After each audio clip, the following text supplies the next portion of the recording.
Olá pessoal, meu nome é Paulo Seleguin, eu sou professor aqui na USP de São Carlos. Esse é mais um vídeo da série sobre engenharia aeroespacial e eu quero falar sobre a exploração do espaço. Esse assunto é bastante frequente nos comentários que o pessoal tem postado aqui no canal.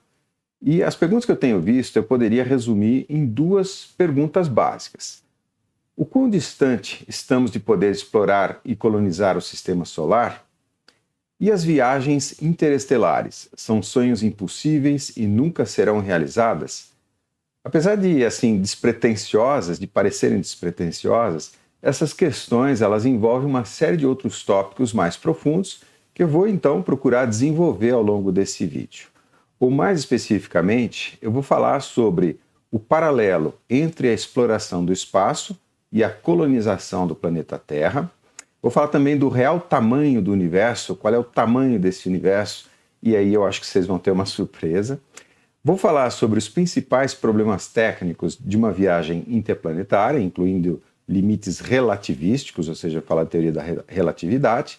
E dentro desse assunto, da teoria da relatividade, eu vou falar do chamado paradoxo dos gêmeos. Outro tópico é a necessidade de desenvolver tecnologias avançadas de propulsão. E, por fim, eu vou terminar dando uma ideia do que seria o projeto de uma colônia ou uma estação espacial para a realização de uma viagem com duração de dezenas, centenas ou até mesmo milhares de anos. E caso você queira saltar diretamente para um desses tópicos, depois eu coloco os marcadores de tempo aqui na descrição do vídeo. Começando então do começo, como a gente diz aqui, esse sonho fantástico de explorar o espaço é alguma coisa relativamente antiga e já era objeto de pensamentos e sonhos e conjecturas do próprio Tsiolkovsky no final dos anos 1800. Também foi sonho do Von Braun, tem cenas do Von Braun com o Walt Disney, inclusive, mostrando os seus projetos de estação espacial, e mais recentemente inclui até os bilionários, o Jeff Bezos, da Amazon, e o Elon Musk, que é o fundador da SpaceX. Mas se no tempo do Tsiolkovsky a exploração espacial era vista quase que como um devaneio, hoje ela é, pelo menos em parte, uma realidade bastante palpável, com empresas, por exemplo, abrindo ações na Bolsa. Mas, sobretudo, com a multiplicação dos programas espaciais nacionais, então China, Índia, e Israel, por exemplo, tem programas espaciais sérios e com bastante resultados, assim como pelo surgimento de um sem número de empresas privadas dedicadas ao lançamento de satélites. Obviamente, eu estou falando aqui da ULA, a United Launch Alliance, da Lockheed Martin, a Blue Origin da Amazon e da SpaceX, do Elon Musk, mas também empresas menores, essas que eu falei são empresas gigantescas, e há também muitas e muitas empresas menores, como a Rocket Lab, que já tem feito lançamentos orbitais, a Astra, a Virgin Orbit, que lança de um avião, de um 747, e muitas outras. Então, se a gente extrapolar essa tendência, a questão natural que surge é a gente se perguntar: nós, civilização humana, evoluiremos para uma civilização exploradora do espaço? Essa questão é bastante interessante. Mas para entender melhor essa perspectiva, eu proponho que a gente volte no tempo, por exemplo, no tempo das grandes navegações, ali entre 1400 e 1500, em que a humanidade provavelmente se perguntava se a gente seria capaz de atravessar aqueles oceanos e descobrir o que havia depois do horizonte. Ou a gente pode voltar mais ainda no tempo, uns 200 mil anos, portanto, em plena era do gelo, o fim do Pleistoceno, quando nós humanos, na verdade com características muito semelhantes a nós em termos de cognição e capacidade intelectual, esses humanos surgiram ali no sul da África e provavelmente se perguntavam a mesma coisa, se seria possível explorar o outro lado de uma cadeia de montanhas que eles viam ao longe ou de atravessar um grande deserto. Ou seja, eu estou procurando fazer o paralelo entre a exploração e a colonização do espaço com a nossa própria história de exploração e colonização, ou ocupação, ou eu prefiro dizer infestação do planeta Terra. No final desse vídeo aqui eu vou mostrar algumas cenas da estação espacial e vocês vão ver isso que eu estou falando, Nós, humanos, infestamos realmente o planeta Terra. Mas nessa linha de raciocínio, podemos voltar às duas questões básicas do começo do vídeo e reformulá-las da seguinte maneira, trocando uma palavrinha. O quão distante estamos de poder explorar e colonizar o continente? Viagens intercontinentais são sonhos impossíveis e nunca serão realizadas? Esse paralelo, ele é assim, bastante interessante e vale a pena a gente entrar um pouco mais no detalhe dessa história, principalmente para a gente ter uma ideia das escalas espaciais e de tempo que estão envolvidas aqui. Vamos lá. Os sapiens e o homem de Neandertal, eles são semelhantes a nós, né? Eu peguei esses dois porque eles são muito semelhantes em termos de capacidade cognitiva e intelectual, capacidade de desenvolver uma linguagem sofisticada, por exemplo. Mas essas duas espécies surgiram aí há cerca de 200 mil anos. Nesse período, 200 mil anos atrás, as temperaturas na Terra eram muito mais baixas, tanto que as calotas polares elas alcançavam a região central dos Estados Unidos, no hemisfério norte, e aqui no hemisfério sul, provavelmente chegava ali até o Uruguai. E isso explica, em parte, o nosso confinamento na região sul da África. Ninguém sabe ao certo por quê, o pessoal desconfia de secas periódicas ali que duravam 10, 15 anos, mas há cerca de 100 mil anos nós começamos a ocupar a região norte da África. Então, uma floresta tropical e não o deserto do Saara como a gente conhece hoje. Há 70 mil anos entramos pela Península Arábica e pela Ásia Meridional e alcançamos a Austrália, passando pela Península da Malásia há aproximadamente 50 mil anos. Nessa época, o nível do mar era pelo menos 100 metros mais baixo, de forma que essas ligações, que parecem estranhas, né, nessa época, há 50 mil anos atrás, elas foram feitas por uma ponte seca, na verdade, ligando ali a Ásia e a Oceania. As temperaturas na Terra aumentavam gradativamente com o fim do Pleistoceno e a calota polar retrocedia lentamente. Fomos então capazes de alcançar a Europa e o que é hoje a Nova Zelândia, ali entre 30 e 40 mil anos atrás. O nível do mar continuava a subir com o derretimento gradual das calotas polares, sobretudo com a Antártica e Groenlândia, né? Porque ali tem terra. E aí você tem ali alguns quilômetros de gelo sobre essas massas de terra. Mas o fato é que o Estreito de Bering ainda era ligado por terra, de forma que também fomos capazes de entrar na América do Norte e alcançar a América do Sul há cerca de 12 a 10 mil anos atrás. Há mais ou menos 10 mil anos, com realmente o fim da Era do Gelo, as calotas polares retrocederam ao que estão mais ou menos hoje, né? E a gente entrou num período de grande estabilidade climática. Nessa época de estabilidade climática, as temperaturas pararam de variar tão assim abruptamente, né? A gente aprendeu a domesticar plantas e animais e as primeiras cidades foram criadas, onde a gente passou então a viver como agricultores sedentários. O último continente a ser ocupado foi a Antártica. Ainda hoje ela apresenta condições extremamente inóspitas e separadas também, né? A Antártica é separada por vastos oceanos gelados de difícil navegação. E foi então somente com o desenvolvimento mais recente de navios e técnicas de navegação bem mais avançadas é que foi possível avistar pela primeira vez a Península Antártica em 1820 e, finalmente, alcançamos ali o Polo Sul em 1911 com a expedição do explorador norueguês Roald Amundsen. E isso completou um ciclo de 100 mil anos em que saímos do sul da África e ocupamos, ou como eu digo, né, infestamos todo o planeta Terra. Nossa ocupação do globo demandou centenas de milhares de anos, durante os quais nós desenvolvemos a ciência e a tecnologia que nos permitiu superar as dificuldades do caminho. E esse é o ponto.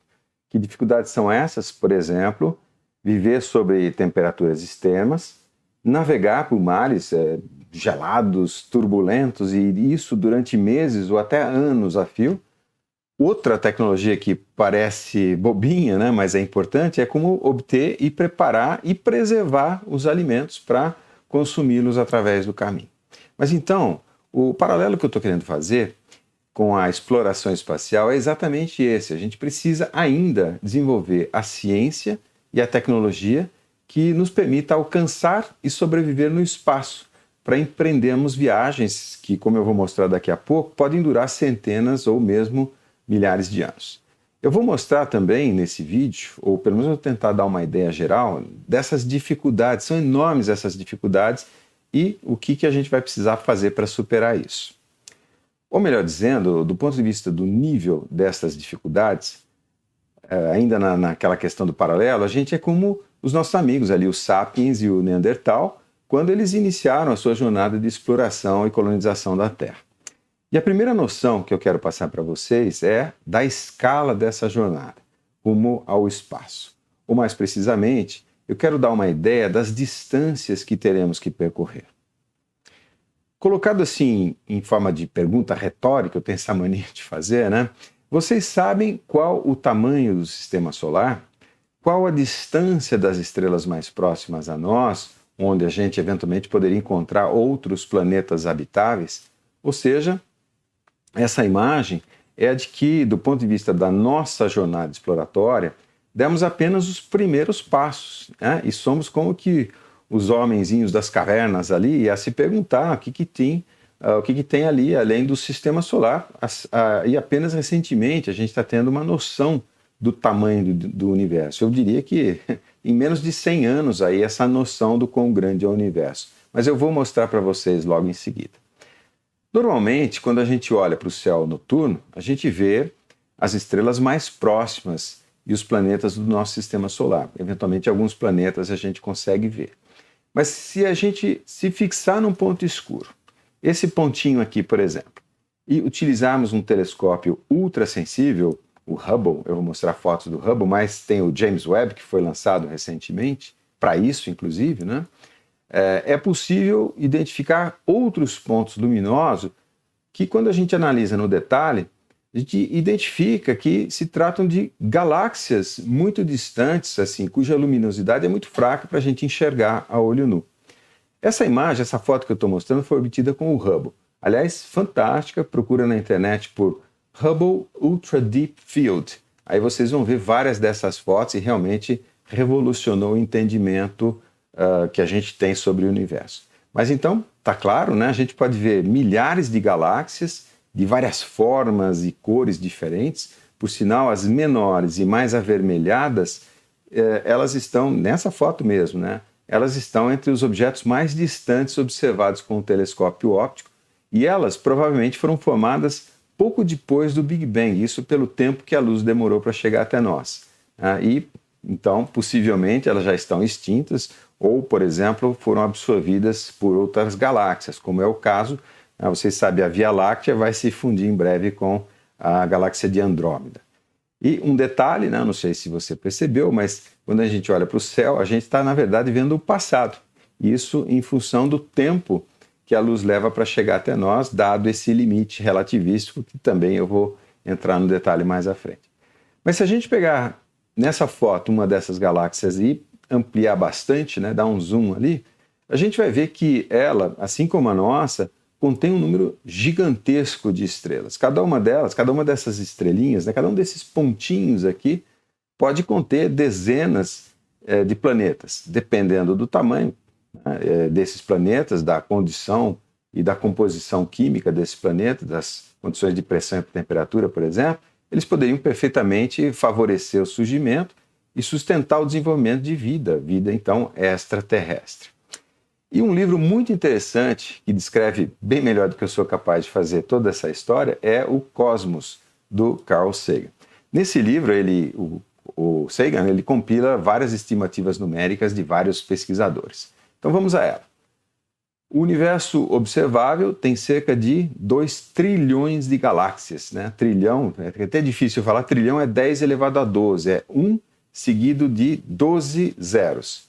Então, cada uma dessas galáxias, desses 2 trilhões de galáxias, cada uma delas tem aproximadamente 200 bilhões de estrelas, portanto 10 a 11. E totaliza, então, né, contando aqui 10 planetas por estrela, né, alguma coisa como 700 quintilhões de planetas, alguma coisa da ordem de grandeza de 10 a 20. Então, com esses números, né, 700 quintilhões de planetas e usando a equação de Drake, principalmente os parâmetros da equação de Drake, a gente pode estimar que o universo tem cerca de 40 bilhões de planetas habitáveis. Ou seja, se a gente acabar com o planeta Terra, a gente tem 40 bilhões de possibilidades de mudarmos, né, para outro planeta habitável. E tomara que a gente aprenda e não estrague o planeta lá também. Mas são tantos zeros, né, 10 a 12, 10 a 20, que para dar uma ideia melhor, eu vou ler do próprio Sagan. Ele tem uma frase aqui que eu quero destacar para vocês. Então vamos lá. Um punhado de areia, se a gente pegar um punhado de areia ali na praia, esse punhado de areia tem 10 mil grãos, mais do que o número de estrelas que a gente pode ver a olho nu em uma noite clara. Mas o número de estrelas que podemos ver é apenas uma fração mais ínfima do número de estrelas que existe. O que vemos à noite é uma pequena amostra das estrelas mais próximas. Enquanto isso, o cosmos é rico além da imaginação. E essa é a frase importante. O número total de estrelas no universo é maior do que todos os grãos de areia em todas as praias do planeta Terra. Então, eu coloquei essa foto aqui de fundo para vocês. Imagino toda essa areia que está aqui, todas as areias de todas as praias do planeta Terra, e mesmo assim, né, tem mais estrelas do que grãos de areia. É um negócio impressionante, não é? Bom, vamos entrar então mais a fundo nessa problemática para entender a solucionática, como diria Dada Maravilha. Estou citando Carl Sagan, estou citando Dada Maravilha também, jogador da seleção brasileira. Eu vou colocar o próximo ponto mais uma vez na forma de questão retórica. Como viajar para outros sistemas solares? O mais próximo a nós é Alpha Centauri, a cerca de 4,37 anos-luz. E para recordar, um ano-luz corresponde à distância percorrida pela luz no período de um ano, o que dá aproximadamente 9,5 trilhões de quilômetros. Portanto, a distância da Terra a Alpha Centauri é de cerca de 4,13 vezes 10 a 13 quilômetros. Agora, se a gente fosse viajar até Alpha Centauri, no objeto mais rápido produzido pela humanidade até hoje, e no caso o recorde é da sonda Parker, aquela sonda que está orbitando o Sol, e na sua última passagem pelo periélio, quando ela caiu no periélio, ela alcançou 110 km por hora. Perdão, 110 km por segundo. 110 km por hora é viajar ali na Bandeirantes, por exemplo. Mas 110 km por segundo. Então, fazendo as contas, dessa distância com essa velocidade, que é o máximo que a humanidade alcançou até hoje, e é isso ainda usando a própria gravidade do Sol, fazendo as contas, a gente levaria 3,75 vezes 10 a 11 segundos, ou seja, cerca de 12 mil anos. 12 mil anos é comparável ao tempo que a gente está vivendo como agricultores sedentários, o tempo de invenção da própria agricultura, desde o fim do Pleistoceno, a última época do gelo. Esse exemplo é interessante para mostrar que, para realizarmos essas viagens interestelares, vai ser necessário duas coisas vão ser necessárias, né? Primeiro, alcançar velocidades ultra elevadas, 110 km por segundo parece muito, mas não é nada, né?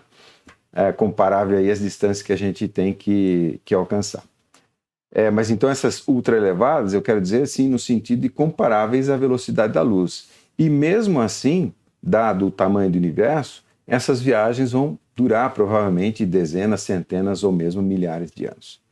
Portanto, e esse aqui é o fundamental, aqui, a pedra angular desse vídeo. Os pontos-chave são a velocidade, o que implica desenvolver tecnologias avançadas de propulsão, e o tempo de viagem, significando que vai ser necessário desenvolver espaçonaves que a gente chama de transgeracionais. Aliás, um assunto favorito nos livros e filmes de ficção científica. Mas como a gente diz assim, aqui em São Carlos, né, tem um pequeno plus a mais.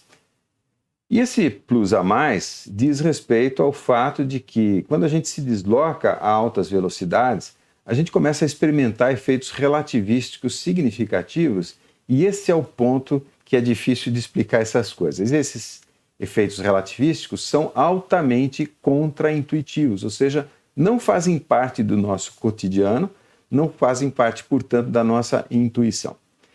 E não é o meu objetivo aqui falar sobre a teoria da relatividade restrita ao geral, até porque eu tenho pouca competência para fazer isso, né? Mas, considerando assim o contexto mais restrito desse vídeo, a gente precisa apenas de duas proposições, né? Aceitar duas proposições ou dois fatos. Vamos a eles. Primeiro, o espaço e o tempo não são variáveis independentes, mas eles estão vinculados entre si na forma de direções específicas de um espaço topológico unificado, que os cosmologistas chamam de espaço-tempo. Então tem o espaço e o tempo na nossa mente, né, na nossa escala de experiência com o ambiente, mas na verdade tudo isso é uma coisa só, que os astrônomos chamam de espaço-tempo tudo junto. Tá? A segunda proposição que a gente precisa aceitar é que no espaço-tempo tudo se move na velocidade da luz, que pode ser interpretado como uma espécie de relação de causalidade, ou seja, a relação entre causa e efeito é uma constante dada pela velocidade da luz no espaço-tempo, esse tecido cósmico chamado espaço-tempo. E um detalhe, essa velocidade da luz, vários pesquisadores tentaram medir a velocidade da luz no passado e ela hoje está muito bem estabelecida em 299.792.458 metros por segundo, ou para nós aqui, a gente vai fazer algumas contas daqui a pouco, 3 vezes 10 a 8 metros por segundo, isso daqui dá 300 mil quilômetros por segundo. Bom, vamos começar a entender as implicações do limite fixo da relação causa-efeito, considerando o espaço-tempo associado a um referencial, o Homer-Simpson aqui, cujas 3 dimensões espaciais são representadas nessa forma condensada, esse eixo horizontal aqui, só para efeito de representação, e cujo tempo é medido no nosso relógio de referência, né, marcado no eixo vertical. Tá? E o referencial para nós aqui vai ser marcado em amarelo. Primeiramente, a gente vai analisar o caso de um observador munido de um relógio próprio, representado em cinza, tá? E ocupando uma posição fixa no espaço em relação ao Homer. Nesse caso, a posição do homenzinho cinza ali no espaço não muda, ele está parado em relação ao Homer, então ele fica naquela mesma posição, mas ele se desloca no tempo, porque o tempo está passando, né? Então ele se desloca no eixo vertical, e isso ele o faz a velocidade constante igual à velocidade da luz. Além disso, e isso é muito importante, o seu relógio cinza tic-taqueia na mesma cadência da velocidade do relógio referencial amarelo. Os dois andam na mesma velocidade. Então, considerando o tempo transcorrido de ΔT0, a gente pode marcar as posições inicial e final do homenzinho cinza ali no espaço-tempo, no tecido cósmico, como sendo a posição inicial aqui e a posição final aqui. Agora, vamos considerar que o homenzinho cinza se desloque a uma velocidade v no espaço, mostrado aqui no eixo horizontal.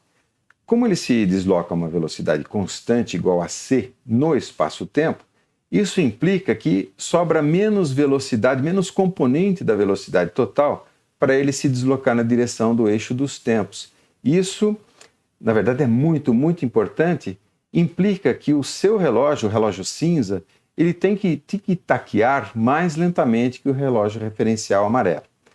Considerando, então, que suas posições inicial e final no espaço-tempo estão aqui e aqui, e que o respectivo tempo transcorrido é dado por ΔTV, a gente pode fazer uma comparação interessante. A relação entre os tempos transcorridos dos observadores parado e se deslocando pode ser calculada por uma relação simples de triângulo, ou seja, ΔTV é igual a ΔT0 vezes raiz de 1 menos v sobre c ao quadrado, a relação entre a velocidade de deslocamento no espaço e o limite causal no espaço-tempo, que é a velocidade da luz. Essa fórmula ela é conhecida como equação de Lorentz e representa a dilatação do tempo, isso é, o quanto o tempo se dilata ou quanto ele passa mais devagarmente, entre aspas, né? Isso em função da velocidade de deslocamento do observador no espaço. Agora, vale a pena a gente voltar ao exemplo da viagem a Alpha Centauri, mas desta vez vamos supor que a espaçonave consiga se deslocar, por exemplo, a 90% da velocidade da luz.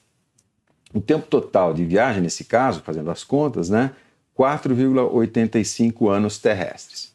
E, nesse caso, é importante destacar que o relógio do observador embarcado ele vai tic-taquear mais lentamente, como a gente acabou de ver, isso em relação ao observador que ficou na Terra, cujo tempo transcorrido, ali usando a equação de Lorentz, né, fazendo as contas, 11,14 anos terrestres também.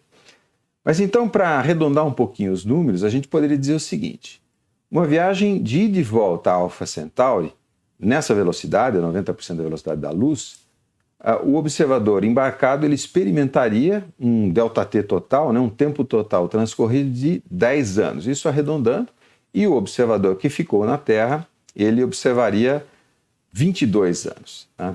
E essa perspectiva, né, essa perspectiva meio paradoxal, meio desconcertante, né, dá origem ao que a gente chama de paradoxo dos gêmeos, uma vez que a gente poderia inverter, né, os papéis do observador estacionário e do viajante. Eu explico melhor isso daí porque vai ser bastante interessante, vamos fazer isso no próximo slide. O paradoxo dos gêmeos é, na verdade, um pseudo-paradoxo, ou seja, não é verdadeiramente um paradoxo. Eu vou tentar explicar, na verdade, não explicando. Parece meio confuso, né? É de propósito, é só para provocar, mas me acompanhe um tempo que isso vai ficar claro daqui a pouco. Vamos considerar dois Bart Simpsons. Um deles vai ficar estacionário na Terra e vai ser o nosso observador referencial, querendo dizer que são dele, né, o relógio e os eixos espaciais referenciais que a gente está, por padrão aqui, indicando em amarelo. O segundo Bart, o Bart gêmeo, né, embarca na espaçonave e inicia essa viagem de ida e volta a Alpha Centauri a uma velocidade muito alta, por exemplo, os 90% da velocidade da luz do slide anterior. Nessas condições, o relógio do Bart Simpson estacionário anda mais depressa que o relógio do Bart embarcado, de maneira que eles então vão envelhecer em velocidades diferentes, ou com velocidades diferentes. Portanto, o Bart que fica na Terra envelhece mais rapidamente que o Bart Simpson que viaja pelo espaço, de forma que quando eles se reencontram na Terra, lembra uma viagem de ida e volta, há uma diferença significativa de idades, e eles são gêmeos, né? Eles partiram, começou a viagem com a mesma idade. Mas o aspecto desconcertante é que, do ponto de vista relativo, a gente poderia considerar o Bart Simpson da espaçonave como sendo o observador estacionário em relação ao Bart Simpson que viaja, digamos, na Terra, né? Uma questão de referencial relativo. Nesse caso, o Bart da espaçonave é que envelhece mais rapidamente. E, quando eles se reencontram na Terra, o resultado é o inverso do que a gente tinha obtido. Parece, então, que o Bart, cujo relógio tic-taqueia mais rápido, é o Bart considerado estacionário. E, portanto, o resultado depende de quem faz essa consideração, que, na verdade, é totalmente arbitrário. Isso, obviamente, é um absurdo ou paradoxal, e a gente, então, é levado a crer que essa teoria da relatividade ela está errada. Tá? Mas ocorre que a gente já sabe experimentalmente que é isso mesmo, ela já foi testada experimentalmente, e eu não sei se vocês sabem, né? A teoria da relatividade tem aplicações que a gente usa praticamente todos os dias. Por exemplo, os satélites de comunicação e sondas espaciais, elas alcançam velocidades que, embora sejam muito, muito menores que as velocidades próximas da luz, ou a própria velocidade da luz, os 300 mil quilômetros por segundo, lembra, a sonda Parker alcançou 110 quilômetros por segundo, né? E a luz se desloca no vácuo a 300 mil quilômetros por segundo. Mas seja como for, como os relógios dessas sondas, eles funcionam por muito tempo, eles podem acumular atrasos significativos ao longo do tempo, e por esta razão, né, os cientistas ali, eles usam a equação de Lorentz para justamente corrigir o tempo em função da velocidade de deslocamento das sondas. Então, a equação de Lorentz ela vem sendo usada. Quando a gente usa o GPS, por exemplo, ou o relógio universal, né, o GPS é uma referência de tempo, não só uma referência espacial, e ela é corrigida, o tempo, né, que vem ali no string do sinal GPS, ela tem uma correção que é feita com a equação de Lorentz. Então, a teoria está certa, né? Mas a explicação desse aparente paradoxo decorre do fato de a gente estar tentando usar as propriedades do espaço-tempo de um dos Barts para determinar as propriedades do espaço-tempo do outro Bart. Esse é o erro que a gente comete ali, o erro metodológico. Mas para entender melhor, seria necessário a gente entrar no detalhe e considerar a transformação de Lorentz completa, quer dizer, a dilatação do tempo e também do espaço. Isso foge muito ao escopo desse vídeo aqui. Mas para não passar em branco, eu vou deixar duas indicações de vídeos que eu procurei ali no YouTube, vídeos que eu gosto, né, sobre esse paradoxo dos gêmeos. Bom, tem esse primeiro aqui do canal Ciência Todo Dia, ele ressalta, ele atribui ao fato do Bart Simpson embarcado na espaçonave não constituir um referencial inercial, porque ele não se desloca com velocidade constante o tempo todo. Um referencial inicial, ele ou está parado ou se deslocando com velocidade constante. Nós vamos ver esse problema depois, no fim aqui do vídeo, quando a gente vai estudar ali as forças centrífugas e centrípetas para a geração de pseudogravidade na nossa colônia espacial. Mas essa explicação aqui do Ciência Todo Dia, ela está ok, mas ela não é completa, porque é possível construir uma situação ali do paradoxo dos gêmeos um pouco mais complexa, com mais observadores, não só dois gêmeos, né, em que todos eles se deslocam sem aceleração. Então, tem essa outra indicação aqui do Fermilab, esse é um outro canal bastante interessante, e ele fornece uma explicação, essa sim, complexa do paradoxo dos gêmeos, e a construção que ele faz é justamente vários observadores, todos eles inerciais, ou seja, se deslocando com velocidades constantes. Bom, voltando ao problema de viajar pelo universo, se nós temos um limite em termos de velocidade, né, a preocupação que surge é, obviamente, quanto às distâncias que a gente tem que percorrer. De novo, ali no livro do Sagan, do Cosmos, no livro, ele viaja numa espaçonave imaginária, que essa espaçonave não estaria limitada à velocidade da luz. Então, eu proponho que a gente repita esse exercício de imaginação, partindo da Terra, rumo ao sistema solar mais próximos e ao infinito e ao além, como diria Buzz Lightyear. Outra citação que eu faço aqui é o Buzz Lightyear. Mas o sistema solar mais próximo é o Alpha Centauri, como a gente já viu, né? E o Alpha Centauri, ele faz parte de um grupo de estrelas que se localiza num dos braços que compõem a nossa galáxia. A nossa galáxia é a Via Láctea, ela tem vários braços, né, como várias espirais, e a gente está numa posição aqui no cantinho. A Via Láctea, agora falando de tamanhos, né? A distância até Alpha Centauri, 4,7 anos-luz. Mencionei agora a Via Láctea, o diâmetro total da Via Láctea, 220 mil anos-luz. E ela, a Via Láctea, é apenas uma daquelas 2 trilhões de galáxias que existem no universo.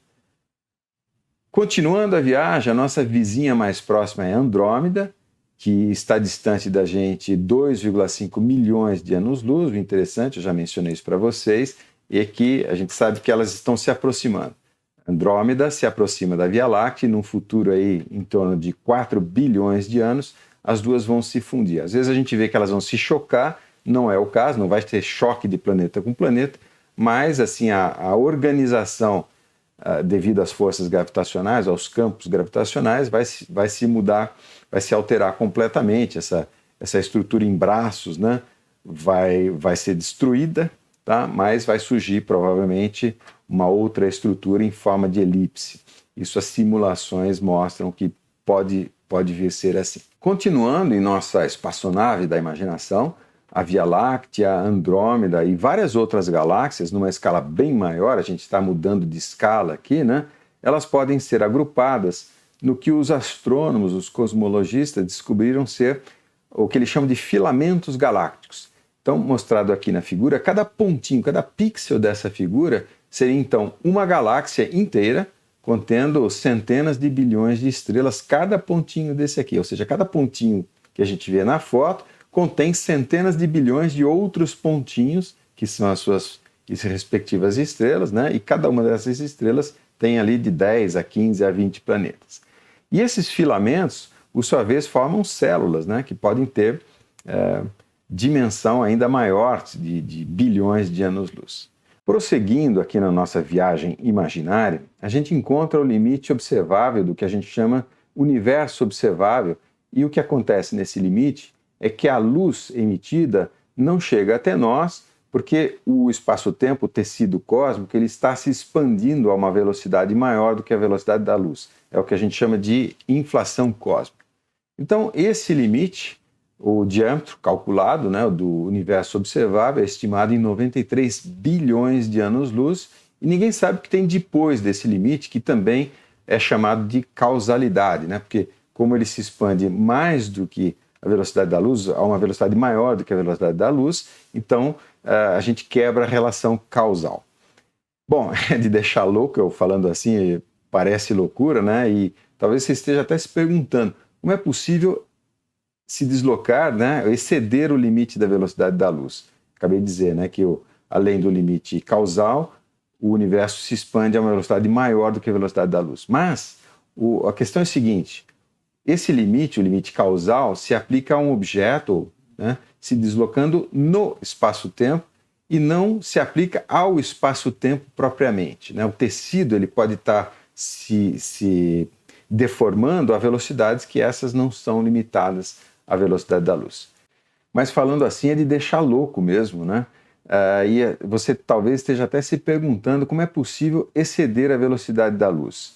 Acabei de dizer, né, que além do limite causal, o universo se desloca, se expande a uma velocidade maior do que a velocidade da luz.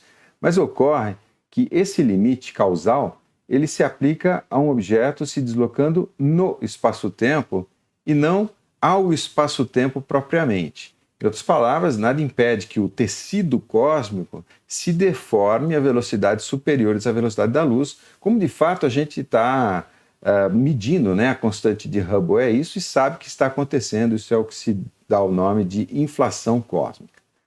E interessante, a possibilidade de deformar artificialmente o tecido cósmico está na base do que o pessoal chama de propulsão de Alcubierre, que na verdade os autores de ficção, e principalmente na série Star Trek, né, são as famosas dobras espaciais que a Enterprise usa para se deslocar a velocidades acima da velocidade da luz.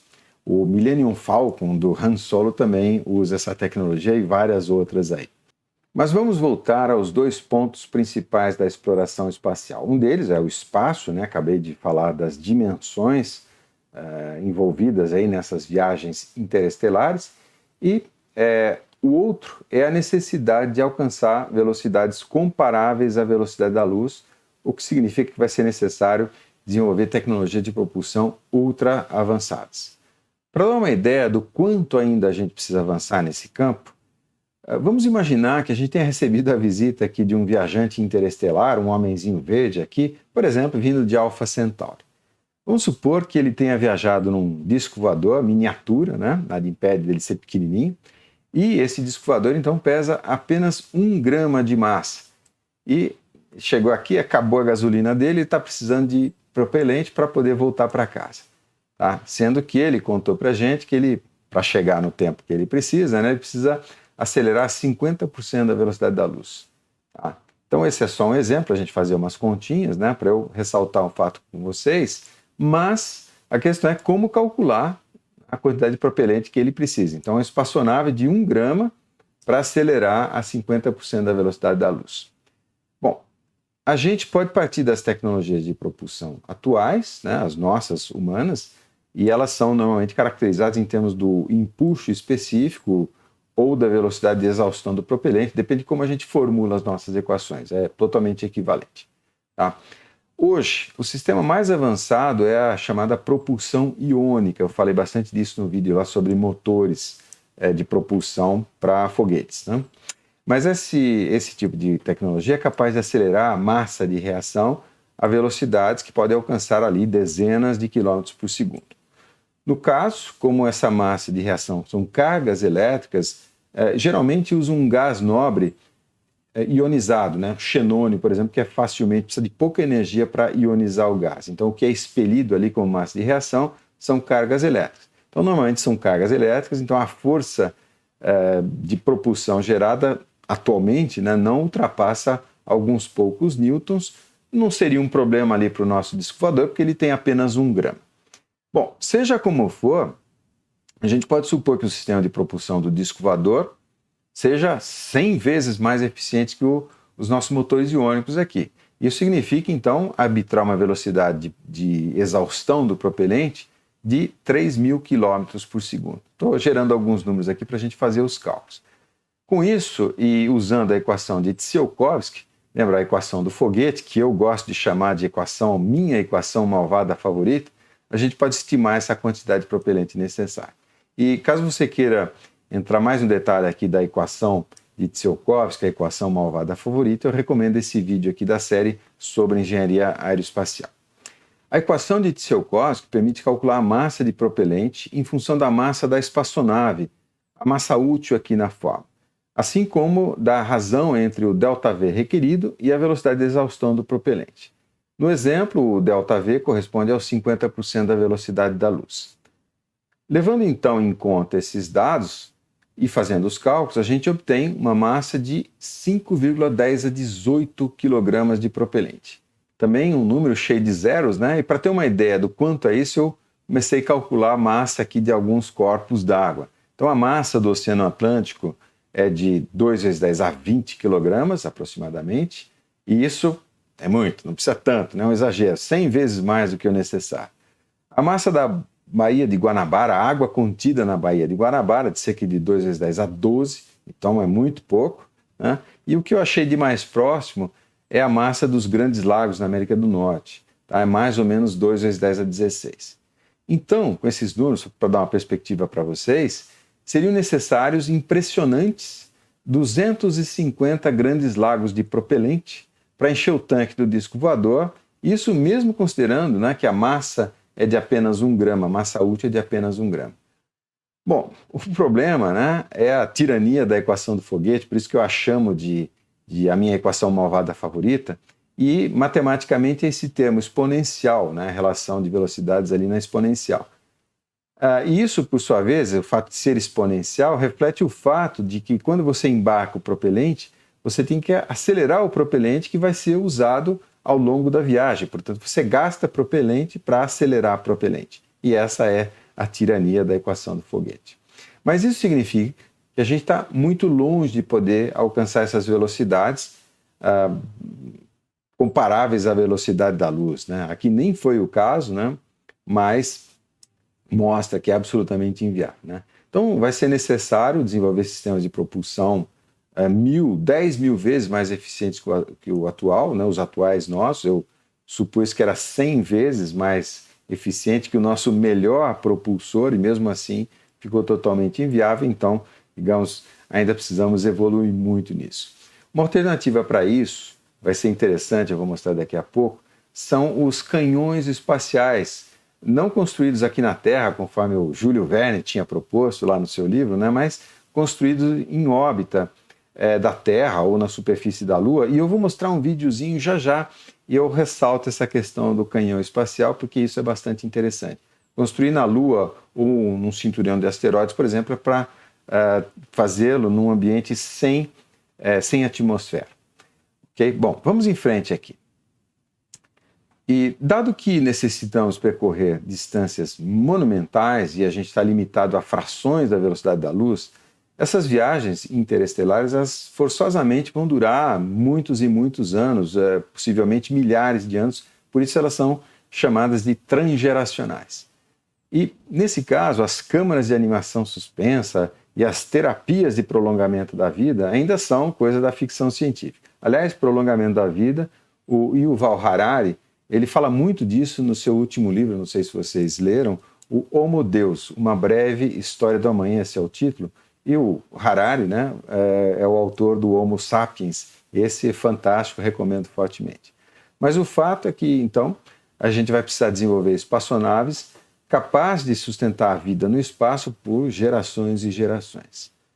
Em outras palavras, essas espaçonaves deverão ser ecosferas, esse é o termo que a gente usa, né? E no sentido de capaz de manter de forma autônoma as condições de sustentação da vida em termos, por exemplo, da composição química do ambiente, parâmetros termofísicos, pressão, temperatura, gravidade artificial, isso eu vou falar daqui a pouco, é muito importante, e vários outros aspectos. E uma aplicação interessante dessa ideia prática que a gente pode começar a praticar hoje, né, são os chamados aquários e terrários selados, como esse desse cidadão aqui, que montou o que ele chama de jardim engarrafado, isso ele fez nos anos 60, e ele está selado completamente. A última vez que ele abriu esse jardim engarrafado foi em 1972. Tá? Bastante interessante. Está cheio de vídeo na internet sobre jardim engarrafado, terrário selado, né? E eu recomendo que vocês, se gostarem desse assunto, né, dê uma assistida lá nesses vídeos, porque é bastante interessante. Mas a NASA e a Agência Soviética Espacial, hoje a agência russa, né, eles vêm realizando vários testes e estudos nessa linha de pesquisa, e sobretudo para determinar os efeitos da ausência de gravidade no corpo humano. Isso eu vou falar agora, ó, do final do vídeo para frente, eu vou falar disso, na verdade. Tá? E mais à frente ainda eu vou entrar em detalhes, mas o fato é que a nossa sobrevivência a longo prazo, né, o recorde hoje de permanência no espaço é um pouco mais de 1 ano. E a gente está falando aqui de dezenas, milhares de anos. Né? Então, a nossa sobrevivência depende assim, de forma definitiva, cabal, canônica, né, de a gente estar submetido a algum tipo de força gravitacional gerado artificialmente, obviamente. Tá? A maneira prática de criar pseudogravidade é através da geração de forças centrífugas. Isso implica que, de alguma forma, a nossa espaçonave transgeracional, ou pelo menos partes dela, deverá executar um movimento de rotação. É possível gerar pseudogravidade acelerando linearmente também, mas aí a quantidade de combustível para gerar 1G, por exemplo, né, durante anos e anos e anos, torna inviável essa possibilidade. Mas então, das espaçonaves que geram forças centrífugas, 3 configurações vêm sendo estudadas assim, de forma bastante séria. O chamado toroide de Stanford, Universidade de Stanford aqui no caso. A outra configuração é o cilindro de O'Neill, e guarda esse nome, O'Neill, porque ele vai voltar à cena logo mais. E a terceira configuração, a configuração em forma de haltério. Essa é atualmente, digamos, a mais realizável. Obviamente, essas ideias vêm sendo também amplamente exploradas por autores de ficção científica, e a indústria cinematográfica não perde uma oportunidade de explorar uma boa ideia. Então, como eu vou entrar numa parte mais nerd aqui do vídeo, antes eu vou dar algumas dicas de filmes cuja história, de alguma forma, envolve essas ecosferas ou colônias espaciais.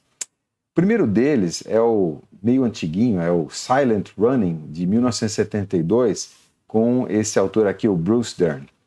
Esse título, na Inculta e Bela, né, o português, o título em português é Corrida Silenciosa, e eu vi para alugar no YouTube. É bastante interessante. Eu não quero dar spoiler, não é o objetivo aqui, né, mas o tema desse Silent Running é o transporte do que resta da vegetação terrestre para um planeta onde ela poderia sobreviver, ser preservada e, eventualmente, replantada no planeta Terra. Então, ele trata da ecosfera, desse conceito de ecosfera. E não fala muito da gravidade artificial, aliás, ele nem não fala nada sobre isso, tem alguma coisa mágica que resolve o problema da gravidade. Mas Silent Running é um excelente título aqui nessa linha, e cuidado, não confunda com um outro filme que tem um nome parecido, Silent Run, que é um filme de 1958 com o Clark Gable, bigodinho, né? E é um filme de guerra, na verdade, submarino e tal. É até legal também, vale a pena, mas, assim, não confunda, uma coisa não tem nada a ver com a outra. Aliás, o título em português é bem característico da época. O mar é o nosso túmulo. Então, não confunda, é o Silent Running que eu estou indicando aqui. O outro filme que eu queria indicar é o Elysium, de 2013, com o Jason Bourne. Jason Bourne não, né? O Matt Damon, que aliás fez também o Marciano, excelente. E é o filme, né? O Marciano é aquele gênio indomável que ficou perdido em Marte, o Robinson Crusoe espacial. Brincadeira, né? Mas digressões à parte, e voltando ao Elysium, nesse filme, Elysium é o nome da colônia espacial do tipo toroide de Stanford, onde os habitantes mais ricos do planeta vivem num ambiente paradisíaco, que contrasta fortemente com as condições distópicas, terríveis, né, da Terra, onde a maioria da população vive ou sobrevive. O interessante aqui é a estação espacial propriamente, e é muito legal isso, os autores do filme, né? Foi desenhado segundo vários dos aspectos e conceitos de uma estação espacial real, a própria movimentação do foguete ali, por exemplo, né, segue vários desses aspectos interessantes. A configuração geométrica, por exemplo, né, na forma de 2 anéis, concêntricos, conectados ao cubo central por colunas radiais afuniladas, esses aspectos seguem vários dos aspectos levantados no estudo da NASA, que foi conduzido por O'Neill, né, na Universidade de Stanford, e isso em 75. Por exemplo, a adição desse anel interno concêntrico resolve o problema de se deslocar internamente pela estação sem a necessidade de seguir ao longo do perímetro do anel externo, que seria o anel de habitação. Essas colunas radiais fazem a ligação e permite, como a gente diz aqui, né, cortar o queijo, portanto ligando seccionalmente diferentes pontos do anel externo. Outro detalhe bastante interessante é o afunilamento das colunas, eu diria que é um preciosismo disso, né? E a finalidade disso é compensar o aumento da tração mecânica na direção do centro de rotação, né? Todas as tensões mecânicas se concentram ali no centro, portanto elas aumentam. E um exemplo realmente do cuidado, do esmero com os detalhes que eles têm nesse filme é o cubo central da Elysium, onde a força gravitacional é praticamente nula, o que facilita muito o processo de atracagem. Tá? No caso, a gente vê isso também no filme 2001, Uma Odisseia no Espaço, né? A espaçonave chega pelo centro, alinha o seu eixo de rotação e depois sincroniza a rotação. Tá? E esse aspecto é bastante importante na história, quando o Jason Bourne, tenta invadir a estação espacial, não atracando pelo centro, que imagino seria controlado ali, mas diretamente pelo anel externo. Então o que ele tem que fazer? Né? O anel externo está girando, então ele tem que vir com a espaçonave e sincronizar a sua velocidade, só que ele faz isso por dentro. Né? Na medida então que ele aumenta a distância radial, o que vai acontecer? É como se ele acelerasse. Né? Então é uma dinâmica complicada e o filme explora isso, ele acaba se arrebentando, se espatifando no chão lá, mas as coisas funcionam, não quero dar spoiler. Eu gostei muito desse filme e acho que vale a pena que seja só pelo cuidado com esses detalhes aqui.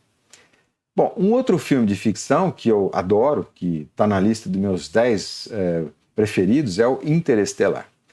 Por sinal, né, nesse filme, aqueles aspectos relativísticos e particularmente a questão das diferentes velocidades de passagem do tempo tem um papel importante na história. É quando o protagonista retorna à Terra, muitos anos se passaram, e ele encontra a filha, então, bem mais velhinha, quer dizer, o Cooper, né, o Cooper pai, relativamente jovem, e a filha já totalmente envelhecida, realmente no fim da vida. Né? Mas ele encontra a filha numa estação espacial, a estação Cooper Station, que é uma configuração do tipo cilindro de O'Neill. E, aliás, essa configuração aparece em outros livros, e principalmente em vários do Arthur Clarke. Eu recomendo muito, é muito legal esse livro, que é o Encontro com Rama, tá? Que fala, né, na verdade é uma trilogia, são trilogia de 3 livros, como a gente diz aqui em São Carlos, né? Que fala dessa civilização que tem essa espaçonave que é um cilindro. Mas a última sugestão, antes da gente entrar na parte nerd, é o Stowaway, ou Passageiro Acidental em português, que é um filme de 2021 da Netflix. Aqui os protagonistas eles estão viajando para Marte, numa espaçonave que depois de ser injetada na órbita de transferência, ela se subdivide em 3 partes, essas partes são ligadas por cabos de aço, e esse conjunto, né, é centrifugado para gerar gravidade artificial no módulo de habitação. Tá? E é interessante que essa configuração em altere, né, o exemplo da configuração em altere, é talvez a configuração mais viável, considerando o nosso nível tecnológico atual. Voltando aqui aos aspectos técnicos do projeto de uma colônia espacial, o problema da pseudogravidade está ligado aos efeitos adversos da gente ficar muito tempo em condições de ausência ou pouca atração gravitacional. Os principais efeitos que a gente conhece são, por exemplo, a redistribuição dos fluidos corporais, e eu não sei se vocês conseguem perceber nessas 2 fotos, dá para ver nitidamente a deformação do rosto do Chris Hadfield aqui na Terra, à esquerda, e na Estação Espacial Internacional. Aliás, procurem no YouTube Chris Hadfield, ISS, por exemplo, na International Space Station. Ele tem vários vídeos mostrando como é que é o dia a dia na estação espacial. Ele pega uma toalha, por exemplo, e coloca água na toalha, e a água fica envolta, assim, é muito bacana, não consigo explicar para vocês, eu acho que vale a pena, como ele escova os dentes, por exemplo, bacana ver o efeito da ausência de gravidade. Mas outros efeitos, né, são perda muscular, perda óssea, e tem inclusive um estudo muito recente, publicado na Nature Medicine, que mostra que a taxa de hemólise, ou seja, hemólise é a destruição das nossas células vermelhas do sangue, ela aumenta bastante na ausência de gravidade, ninguém sabe por quê. E isso é como se a gente adquirisse uma espécie de leucemia espacial. Mas um pesquisador que se dedicou muito ao projeto conceitual das estações foi justamente o O'Neill. A ideia de configuração cilíndrica foi estudada por ele, né, além de várias outras tecnologias, incluindo o canhão espacial, que eu havia mencionado para vocês, para o lançamento orbital de cargas, sem estar restrito ali à equação de Tsiolkovsky. Isso a partir, por exemplo, né, de colônias de mineração, possivelmente construídas na Lua ou nos cinturões de asteroides, por exemplo, o cinturão que tem entre Júpiter e Marte. Ali tem muitos minérios interessantes e seria possível, a baixo custo, lançá-los para a Terra com um canhão desse tipo aí, usando, por exemplo, campos magnéticos gerados por energia solar, né? Então, é bastante interessante. Essa ideia, na verdade, é do Júlio Verne, no seu livro Da Terra à Lua, bastante interessante, mas ela não pode ser aplicada na Terra, porque a Terra tem atmosfera e o atrito aerodinâmico nas velocidades de lançamento geraria, né, temperaturas completamente impossíveis de serem suportadas pelo material, pela ogiva, né, do foguete ou da cápsula que estaria sendo lançada. Mas no vácuo do espaço isso é perfeitamente possível e justamente o O'Neill estuda isso bastante no seu relatório. E a importância justamente é que ele foi o diretor técnico desse estudo, um estudo encomendado pela NASA, e o relatório final está disponível na internet, caso você se interesse, é bastante interessante. E apesar de já ter uns bons 20 anos, né, esse estudo tem muita coisa interessante, justamente porque trata de aspectos mais conceituais. Então, digamos, ele praticamente é atemporal e vale a pena a gente dar uma olhada. E um deles que eu quero explorar aqui nesse vídeo, em mais detalhes, é justamente a construção do que a gente chama de envelope de projeto, com relação ao aspecto pseudogravidade a ser gerado na estação espacial, considerando, por exemplo, os efeitos adversos, quando a espaçonave, né, tem dimensões que obedecem dimensões e velocidades de rotação, por exemplo, que obedecem a alguma limitação prática. Então, esse agora, né, é o momento mais nerd aqui do vídeo, mas vamos lá, vamos lembrar das nossas equações de mecânica geral, mecânica vetorial, e vamos em frente aqui. Independentemente da configuração ser toroidal, cilíndrica ou em haltere, a ideia básica consiste em centrifugar o astronauta de forma que ele associe a força centrípeta ao peso que ele teria se estivesse na superfície aqui da Terra. É mais ou menos como a gente centrifuga, né, gira uma pedra amarrada numa corda. A força que a gente sente ali no barbante, na corda, é a força centrífuga ou centrípeta, dependendo do referencial. Eu vou explicar isso, mas eu preciso de um pouquinho de matemática. Imagine então um sistema de coordenadas fixas no espaço, aqui indicado em cinza, e um outro sistema de coordenadas girando com a estação espacial, solidária à estação espacial. A posição do astronauta é dada pelo vetor r, e esse vetor r pode ser expresso em qualquer dos sistemas de coordenadas. Lembrando as nossas equações da mecânica vetorial, a gente pode expressar a velocidade do astronauta em função da rotação e da sua velocidade translacional relativa. Esse VR aqui é a velocidade com que ele se desloca dentro ou em relação à estação espacial. Então, fazendo as contas, né, a velocidade dr dt, a velocidade, digamos, no referencial inercial, né, não acelerado, não movimentando-se, é igual dr dt igual VR mais ômega vetor R. Aqui o vetor R significa produto vetorial. Essa é a velocidade, derivando no tempo mais uma vez, a gente obtém a aceleração. Aqui a R é a aceleração relativa do astronauta, 2 ômega vetor VR é a aceleração de Coriolis, ômega vetor R é a aceleração centrípeta e alfa vetor R é o termo de aceleração angular. Esses produtos vetoriais são calculados com a regra da mão direita e eu coloquei aqui do lado as operações para a gente obter qualquer um desses termos, mas eu vou me concentrar aqui no termo de Coriolis, aceleração de Coriolis. Lembra, a gente coloca a palma da mão direita na direção do primeiro fator, então mão direita, né? O primeiro fator do produto vetorial seria aqui a minha caneta azul, tá? Depois você fecha a mão no sentido do outro vetor, tá? E a resultante é dada pelo polegar, o vulgo dedão, tá? Então, aplicando essas operações, a gente obtém que o resultado de ômega, vetor R, aponta para o centro de rotação e, por isso, recebe o nome de aceleração centrípeta, tá? Agora, a aceleração centrífuga, ela aparece quando a gente olha as coisas do ponto de vista do astronauta, ou seja, ele, na estação espacial, se sente parado e vê o universo girar com velocidade ômega-r, ômega índice R, né, igual a menos ômega, girando então no sentido oposto.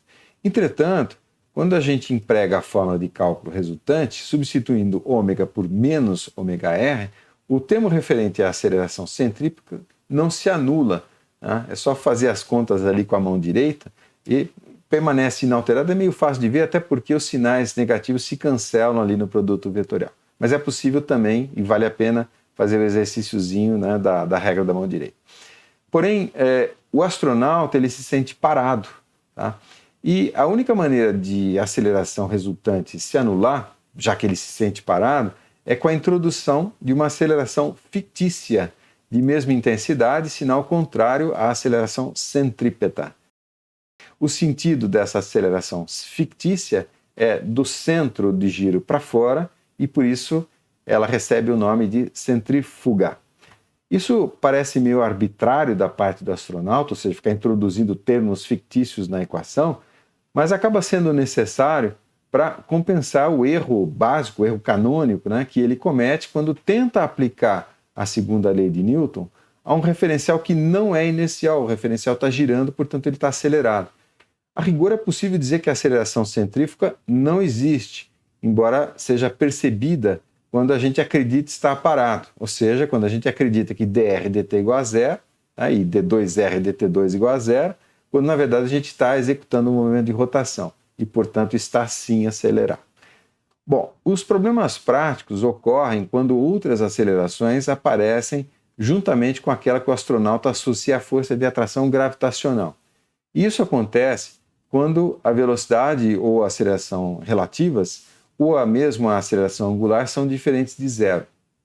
Esses termos adicionais surgem na equação e são percebidos pelo astronauta como forças ou efeitos estranhos ao que ele está acostumado aqui na Terra. Eu vou mostrar vídeos, né, de experimentos feitos com astronautas, com voluntários, mostrando esses efeitos estranhos que desequilibram, por exemplo, o sujeito. Vamos dar uma olhada em mais detalhes em alguns desses efeitos espúrios. O primeiro deles é o chamado gradiente de gravidade ou marés de gravidade. Ele decorre do tamanho da estação espacial.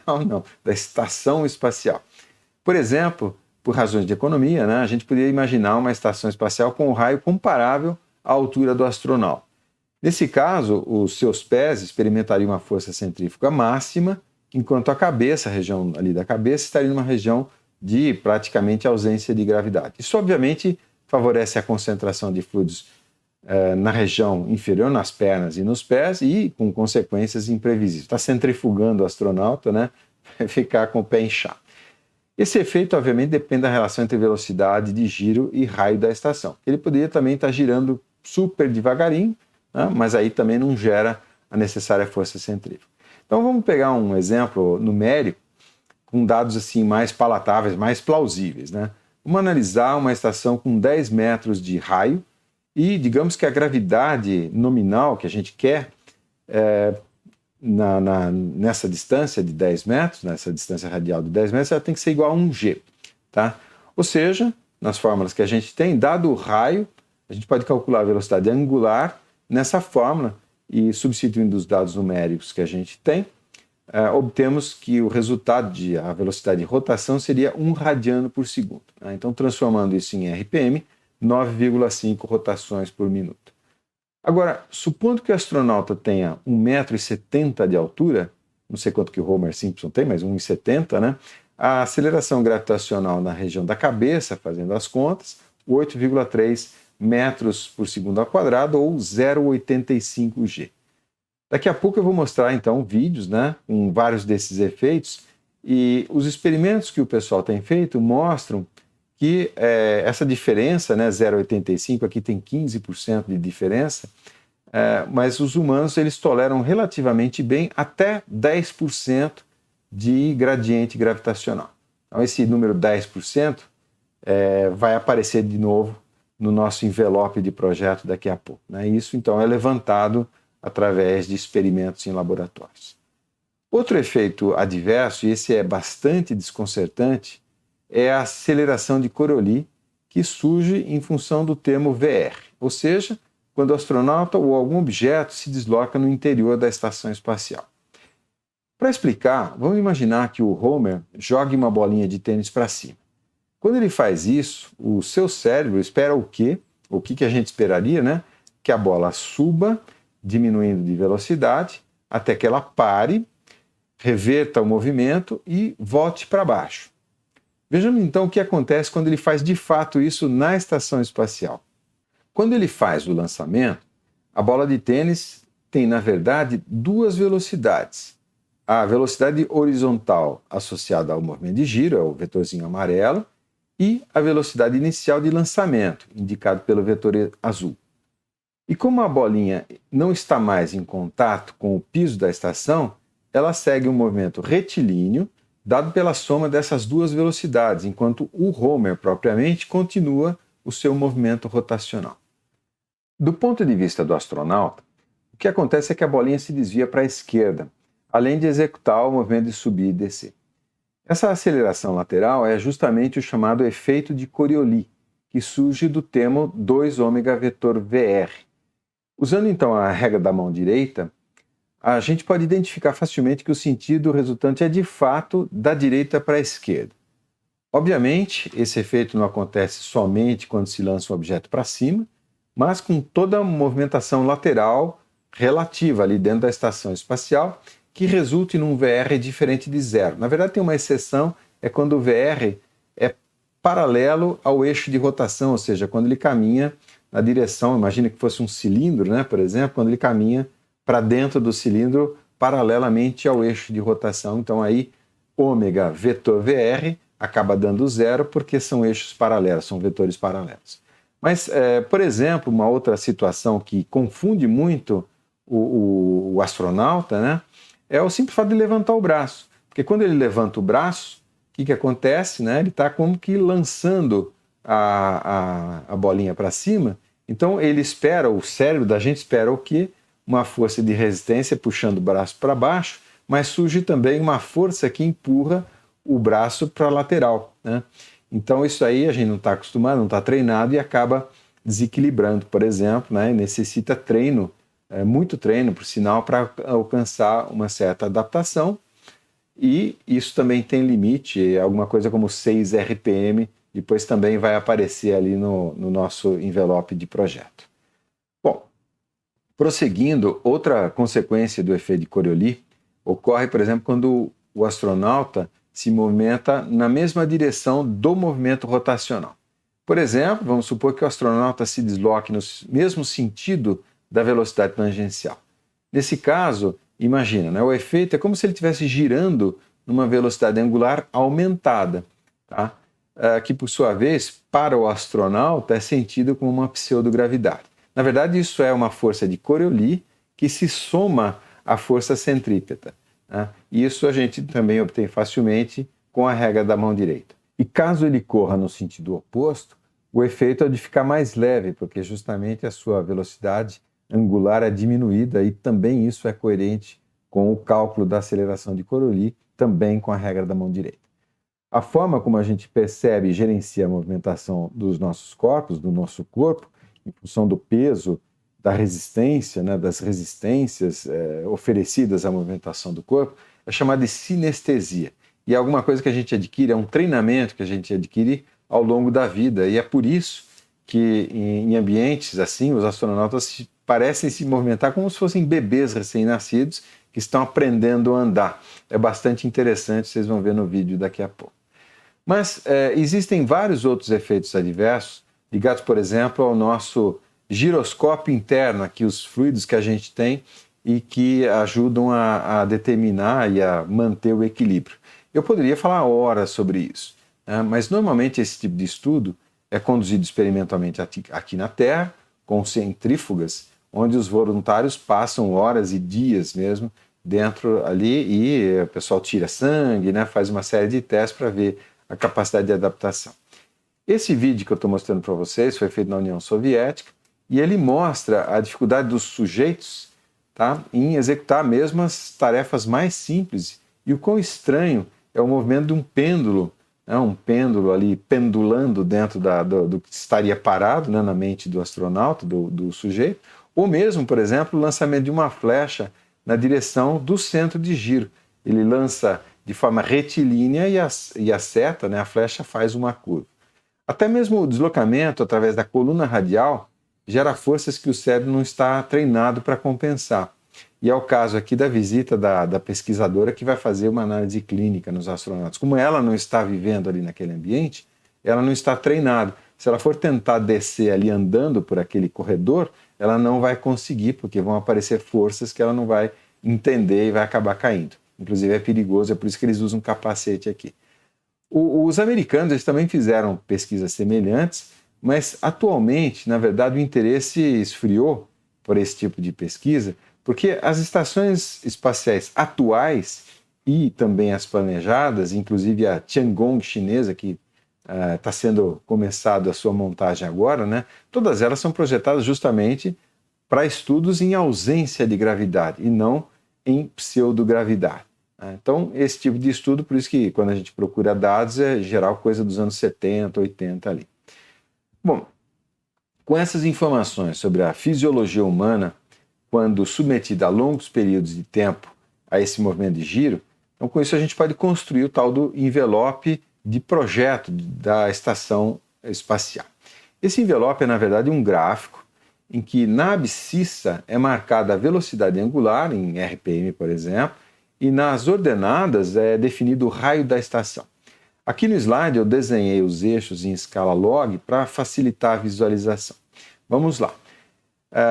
Falando então das várias limitações, né? Então as pesquisas mostram que o corpo humano não suporta gravidades muito maiores do que 1G. Pilotos de avião, por exemplo, suportam até bem mais, mas por períodos de tempo muito curtos. 1,5G, tá? Que até quando a gente voa numa aeronave comercial, com certeza a gente experimenta até coisas possivelmente maiores, né? Mas não por muito tempo. Tá? Então, ele se adapta mal a qualquer coisa maior do que 1G a longo prazo, né? E também não consegue lidar muito bem com gravidades menores do que 1/6 de 1G. E esse 1/6 de 1G é justamente a dificuldade que os astronautas tinham na Lua, né? 1/6 de gravidade é a gravidade na Lua, e depois de um tempo era bastante difícil para os astronautas se equilibrarem, executarem as tarefas, por exemplo. Tá? Então, usando ali a relação R⁻² da nossa equação dinâmica, a gente pode marcar esses dois limites aqui no envelope de projeto. Considerando agora a força de Coriolis lateral, né, um bom critério é o de que um astronauta se adapta a forças de até 0,25G, o que gera uma outra fronteira aqui no gráfico. E da mesma forma, a gente pode supor que ele se adapta a gradientes de gravidade de 10%, né? Isso eu já mostrei para vocês em alguns slides atrás. Então, admitindo uma altura média de 2 metros, a gente pode marcar um limite inferior correspondente a esses 10%. E um outro aspecto que surgiu nas pesquisas foi a incapacidade de se adaptar a velocidades angulares maiores do que 6 RPM. Isso aqui tem a ver com o nosso giroscópio, né? Com os fluidos internos aqui, que girando também, né, vão ter as suas próprias forças de Coriolis. Então esse 6 RPM é um dado experimental, define um limite aqui também do envelope. E todos esses efeitos adversos são minimizados, obviamente, à medida em que o raio da estação aumenta. Quanto maior o raio, menor a rotação, tá? Menor a rotação, menor todos esses problemas. Mas uma estação de raio muito grande significa o quê? Que ela é muito cara, né? Então, vamos arbitrar um limite aqui ligado mais à economicidade, custo e dificuldade de construção dessa estação gigantesca. Vamos arbitrar um limite, por exemplo, de 1.000 metros de raio. Já é grande pra caramba, né? Significa que ela tem um diâmetro de 2.000 metros. E esse vai ser o limite superior do nosso envelope. Então, considerando todas essas fronteiras, a gente obtém uma região aqui do gráfico de rotação por raio, que eu estou achurando em cinza aqui, tá? E ele define essa região, define o lugar geométrico de todas as estações que satisfazem essas restrições que a gente considerou aqui em termos de adaptação aos efeitos fisiológicos adversos. Lembra? A gente fez tudo isso para gerar 1G ou alguma coisa próxima de 1G e acabou gerando uma série de efeitos adversos. E eles precisam ser compensados ali pelo organismo dos astronautas. E também, né, um limite de custo arbitrário. Obviamente esse exemplo ele foi bastante simplificado para facilitar aqui a compreensão, mas se você estiver interessado, por favor, procure ali no relatório do O'Neill, que é bastante interessante. Apareceu ali o título do relatório do O'Neill em alguns slides anteriores ali.